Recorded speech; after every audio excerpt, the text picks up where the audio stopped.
अस्सलाम वालेकुम, welcome to the first video of this channel. आज हम जो टॉपिक डिस्कस करेंगे वो है सिग्नल ट्रांजैक्शन। ये topic generally viva point of view से इंपॉर्टेंट है, बट समटाइम्स एससीक्यूज में भी आ जाता है।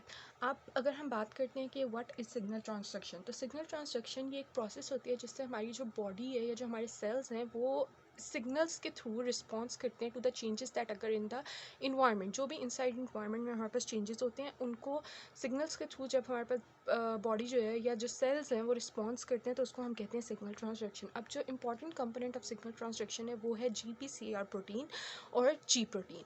अब जो जीपीसीआर प्रोटीन है ये 7 ट्रांसमेम्ब्रेन अल्फा हेलिक्स। अब जो दूसरा हमारे पास इसका कंपोनेंट है वो है जी प्रोटीन। जी प्रोटीन जो होती है उसके 3 सब यूनिट्स होते हैं। एक उसका हमारे पास होता है अल्फा सब यूनिट, एक होता है हमारे पास बीटा सब यूनिट और एक होता है गैमा सब यूनिट। अब इसका जो हर सब यूनिट है उसकी डिफरेंट क्वालिटीज़ होती हैं। जैसे हमारे पास जो बीटा और गैमा सब यूनिट है ये हमारे पास डिसोसिएट नहीं हो सकते, यानी कि हमारे पास सेपरेट नहीं हो सकते जी प्रोटीन से। लेकिन जो अल्फा सब यूनिट है इसकी हमारे पास जो सबसे इंपॉर्टेंट क्वालिटी है ये कि इसकी मार्वलस इनहेरेंट एक्टिविटी होती है, यानी कि ये इंडिपेंडेंटली एक्ट कर सकता है। इसकी अपनी सेल्फ जीटीपीएज एक्टिविटी होती है, यानी कि हमारे पास जी प्रोटीन जो है, जिसका अगर जनरली हमारे पास इनएक्टिव फॉर्म में जी प्रोटीन के साथ जीटीपी अटैच होता है।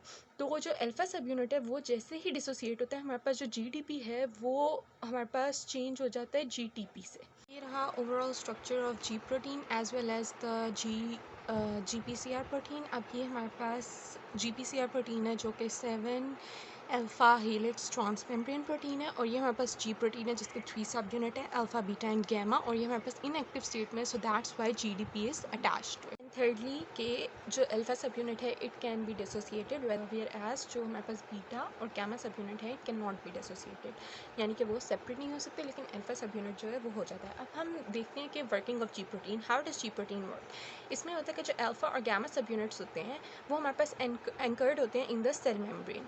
फिर हमारे पास जैसे मैंने बताया कि जब जी प्रोटीन अपनी इनएक्टिव फॉर्म में होती है तो उसके साथ जी डी पी अटैच्ड होता है। तो जैसे ही कोई लाइगेंड या फिर कोई हार्मोन या कोई न्यूरोट्रांसमीटर वो आके अटैच करता है हमारे पास जीपीसीआर प्रोटीन के साथ, तो क्या होता है कि उसमें हमारे पास चेंजेस अकर होना शुरू हो जाते हैं और जो shape of the ji protein receptor होती है वो चेंज हो जाती है। जब जी प्रोटीन जो है उसकी शेप चेंज होती है तो उसकी वजह से हमारे पास जो जीटीपी है जो कि इनएक्टिव स्टेट होती है वो हमारे पास रिलीज़ हो जाता है, और हमारे पास जो जीटीपी है जो कि हमारे पास एक्टिव स्टेट में बाइंड होता है तो वो आके हमारे पास जी प्रोटीन के साथ बाइंड कर जाता है। So this is basically the working of G protein. अगर आपको भी नहीं भी इतनी क्लियर समझ आई तो जब आगे हम जी एस प्रोटीन की वर्किंग करेंगे तो आपको ये बात और ज़्यादा क्लियर हो जाएगी। अब at the end of this topic हम ये क्वेश्चन भी डिस्कस करेंगे जो कि एक इंपॉर्टेंट क्वेश्चन है कि why don't we get sleepy after taking caffeine. Let's talk about the G S protein which is a stimulatory protein. ये हमारे पास जो जी प्रोटीन है इसकी फर्दर हमारे पास 3 हमने इसको कैटेगरीज में डिवाइड किया और 3 कैटेगरीज में हम इसको स्टडी करते हैं। एक हमारे पास होती है जी एस प्रोटीन, एक होती है जी आई प्रोटीन और एक हमारे पास होती है जी क्यू प्रोटीन। जो जी एस प्रोटीन होता है it is a stimulatory protein, whereas G I protein जो होती है वो इनहिबिटरी प्रोटीन होती है। अब जी एस प्रोटीन की हमारे पास फंक्शनिंग जो होती है वो बिल्कुल वैसी होती है जैसे अभी हमने जी प्रोटीन फंक्शनिंग पढ़ी है। अब इसमें फ़र्स्ट ऑफ ऑल हमारे पास क्या होता है कि ये हमारे पास है G P C R protein जिसके साथ हमारे पास ये जी प्रोटीन जो है वो बाइंड है। ये हमारे पास जो लाइगेंड है या हार्मोन है या न्यूरोट्रांसमीटर है ये आता है और ये हमारे पास बाइंड करता है at the receptor site of the G P C R protein, जिसके साथ हमारे पास जी एस प्रोटीन बाइंड है। अब जी एस प्रोटीन जो है उसकी वही बात है कि हमारे पास इसके 3 सब यूनिट है, अल्फा सब यूनिट है, बीटा सब यूनिट है एंड गैमा सब यूनिट है, और as it is in its inactive state तो हमारे पास इसके साथ G T P protein attached है। फर्दर हमारे पास इसमें जो सेकेंड मैसेंजर है वो हमारे पास साइक्लिक एएमपी एक्ट करता है। What is the second messenger? Second messenger जो होता है इट इज़ अ लाइगेंड या हमारे पास ये कोई हार्मोन हो सकता है जो कि हमारे पास सिग्नल्स को ट्रांसफ़र करता है from the receptor to the site of the action, जहाँ पे हमारे पास एक्शन हो रहा होता है। तो अब यहाँ पे जो है हमारे पास जो साइक्लिक एएमपी है वो ये काम करता है। अब हमारे पास क्या होगा कि ये हार्मोन, ये सेकंड स्टेप में देखें हमारे पास हार्मोन या लाइगेंड है जो कि आके हमारे पास बाइंड करता है जीपीसीआर प्रोटीन के साथ। हमारे पास जो alpha sub unit of G protein है उसके अंदर कन्फर्मेशनल चेंजेस आई हैं और जिसकी वजह से उसकी शेप चेंज हो गई है, और हमारे पास जो जी डी पी है वो हमारे पास सेपरेट हो गया और जो जी टी पी है वो बाइंड हो गया। इट मीन्स कि ये हमारे पास जी प्रोटीन अपनी एक्टिव स्टेट में चली गई है। Activation of G protein. हमारे पास जी प्रोटीन जो है वो एक और प्रोटीन को एक्टिवेट करके which is called as the adenyl cyclase. Adenyl cyclase का काम क्या होता है? हमारे पास एटीपी को कन्वर्ट करती है साइक्लिक एएमपी में।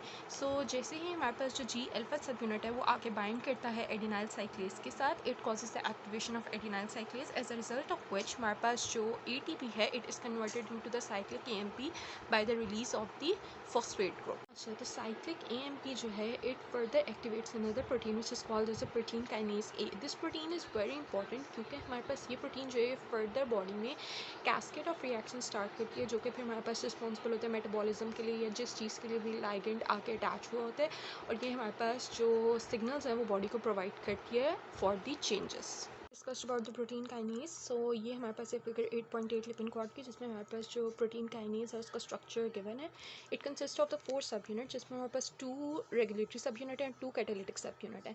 अब जो हमारे पास एटीपी है जब वो एडिनाइल साइक्लेज से कन्वर्ट होता है साइक्लिक एएमपी में और वो आके हमारे पास बाइंड करता है विद द प्रोटीन काइनेज ए, तो हमारे पास जो it causes the dissociation of the catalytic सब यूनिट। अब जब डिसोसिएट हो जाते हैं कैटालिटिक सब यूनिट तो हमारे पास जो भी प्रोटीन सबस्ट्रेट होता है वो हमारे पास एक्टिवेट करता है कैटालिटिक यूनिट को, जिसकी वजह से हमारे पास जो एटीपी है कन्वर्ट होता है एटीपी में and it causes the phosphorylation of protein, जिसमें हमारे पास होता है addition of phosphate group. What is phosphorylation? Addition of phosphate group. तो हमारे पास ये फॉस्फोराइलेशन ऑफ प्रोटीन हो गई और जिसकी वजह से हमारे पास इंट्रासेलुलर इफेक्ट्स आते हैं। इनएक्टिवेशन कैसे होती है कि हमारे पास जो प्रोटीन फॉस्फेटेजेस होते हैं वो हमारे पास ये फॉस्फोराइलेटेड प्रोटीन पे एक्ट करते हैं and it causes the dephosphorylation of protein which is the removal of phosphate group in the presence of water, और हमारे पास ये inactivation हो जाती है प्रोटीन काइनेजेस की। नेक्स्ट फिगर में they have discussed about the inactivation of G protein, लेकिन वो हम सेपरेटली जी आई प्रोटीन के उसमें डिस्कस करेंगे। Now let's discuss the biomedical importance of this G protein pathway।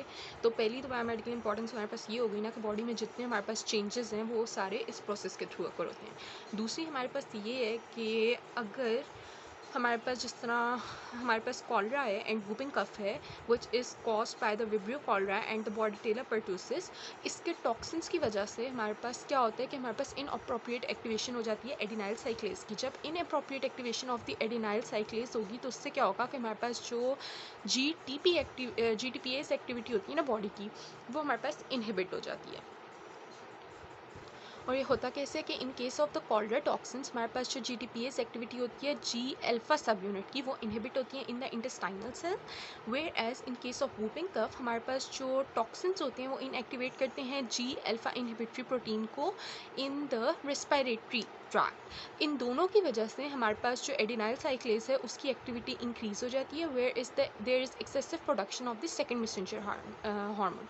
अब जब सेकंड मैसेंजर की हमारे पास एक्सेसिव प्रोडक्शन होगी तो इसकी वजह से क्या होगा कि हमारे पास बॉडी में हमने क्या कहा था ये कैस्केड ऑफ रिएक्शन स्टार्ट करता है, तो हमारे पास increase cascade of reaction start होंगे। फॉर एग्जांपल हमारे पास इन दोनों में क्या होता है इंक्रीज प्रोडक्शन ऑफ म्यूकस होगी, हमारे पास रनी नोज होगी, फ्लू होगा, कफिंग होगी, तो ये सब कुछ हमारे पास इसकी वजह से होगा। इन केस ऑफ कॉलरा हमारे पास देयर इज एक्सेसिव डायरिया।